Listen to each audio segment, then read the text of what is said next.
Nagbigay ng pahayag si Coach Chito Victolero at humiling matapos bakbakan ng terapirma. Nagsalita na rin si Coach Tim Cone tungkol sa lagay ng injury ni Justin Brownlee. Tanong, kakayanin ba na makasama ni Justin sa Olympic qualifying tournament?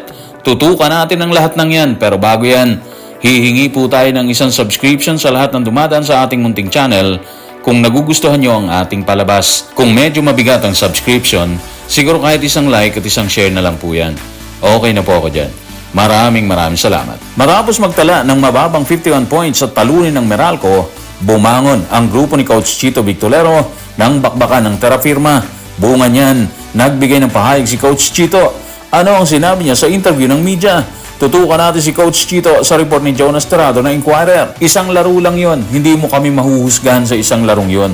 Sa 4 na sunod-sunod naming panalo, kinaya namin kumumada ng mahigit 100 puntos. At nangyayari din yan sa ibang mga kupunan. Obviously, nangyayari yun sa ibang kupunan. Lahat naman kasi dumadaan sa kamalasan di ba? Minsan swerte sila, minsan minamala sila sa puntusan. Ganon talaga yon.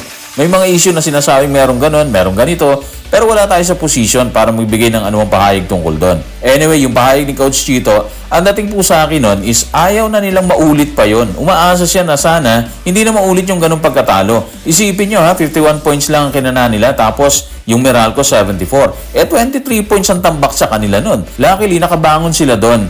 Ngayon, nakapwesto na sila ulit sa ikatlo sa standing. 3 sila magkakapatid SMB yung una, Hinebra yung pangalawa.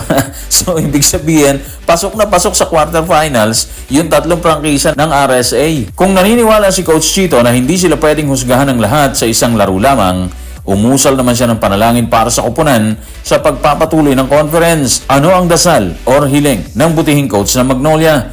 Tutukan natin si Coach Chito sa report ni Jonas Tirado ng Inquirer. Ibig ko sabihin, sana yun ang pinakamasama naming laro sa conference. Sinusubukan naman namin pagbutihin ang aming opensa sa pamamagitan ng paggamit ng iba't ibang scheme na pakikinabangan ng aming players. Well, kung ikaw siguro si Coach Chito tapos target mo ang playoffs, na obvious ay nandito na sila, di ba? Andyan pa yung buzzers mo, mapapadasal ka talaga, mapapahiling ka talaga na sana yun ay yung huli.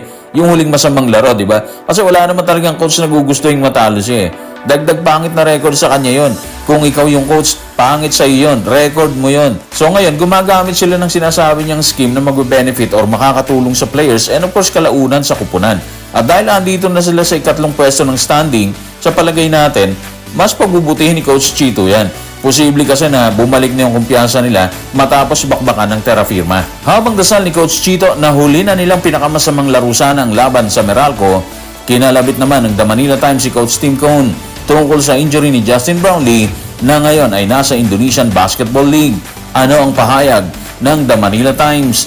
Tutukan natin si Richard D. sa kanyang report sa The Manila Times. Humiling ang Manila Times ng opinyon ng Barangay Hinebra at kasalukuyang mentor ng Gilas Pilipinas na si Tim Cone tungkol sa injury ni Brownlee, kung saan sinabi ng American coach na nagpapagaling ang naturalized player ng Gilas Pilipinas mula sa injury sa paa. Alam nyo, ilang araw na rin tayo naghihintay ng confirmation mula kay Coach Tim. And of course, sa ilang media outlet tungkol sa isyong yan. Na-feed na po sa akin yan ni Miss Joy Encomienda. 2 o 3 araw na ata yung nakararaan Pero dahil wala pang pahayag ang pamunuan, particular si Coach Tim Cone, hindi muna natin inere yung issue kahit nakabalandra na po yan o nakahambalang na sa IBL FB page. Gusto kasi natin may source ng balita at merong pahayag mula sa pamunuan ng Gilas Pilipinas, particular kay Coach Tim Cone. At eto na nga yung hinihintay natin. Nagbigay na nga ng pahayag si Coach Tim Cone. Sinundot ng The Manila Times. Anyway, nagpapagaling ng injury sa paa si Justin. Dati, yun na rin yung sakit niya or yun na rin yung injured sa kanya. Ibig sabihin, umuulit lang talaga yung injury niya sa paa. Malaking problema to kasi paulit-ulit lang din yung kanyang injury.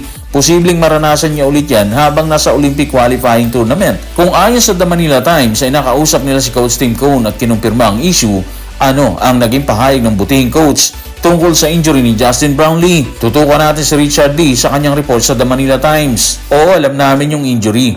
Yan ang sinabi ni Coach Tim Cone nang mahinga ng komento.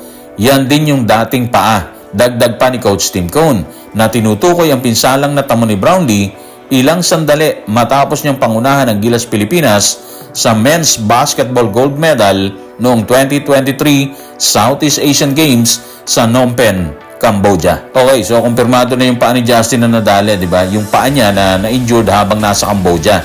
Gumagaling naman siya. Pero makikita mo sa kaso niya ngayon, yung mahirap na sitwasyon ni Justin Brownlee. Lalo na ngayon, malapit na yung Olympic Qualifying Tournament. Sa Olympic Qualifying Tournament, pwersahan na yan. Wala nang bukas yan. Talo kung talo, panalo kung panalo, di ba? Meaning, lakas ang kailangan nila doon. Pero dahil sa mga nangyayari ngayon kay Justin, parang mas doble hirap ang Gilas Pilipinas, di ba? Anyway, yung recovery period niya guys, base sa IBL Indonesia, aabot ng 2 to 3 weeks yan. So kung yun ang saktong target, ibig sabihin, kaya ni Justin na makasama sa Olympic Qualifying Tournament. Siguro iset na natin na hanggang May 21 yung recovery niya, di ba? Yung practice nila sa Gilas, June 22 pa, di ba? So kaya pa niya, pwede pa siya kasi naka-recover na siya dyan. Yung OQT naman kasi, sa July 2 to 7 pa yon. So malaki pa talaga yung chance ni Justin at ng buong Gilas Pilipinas, especially si Coach Tim Cone, na ayusin ang dapat ayusin. Ihanda ang dapat ihanda para makaraos sa Olympic Qualifying Tournament. So guys, maraming salamat.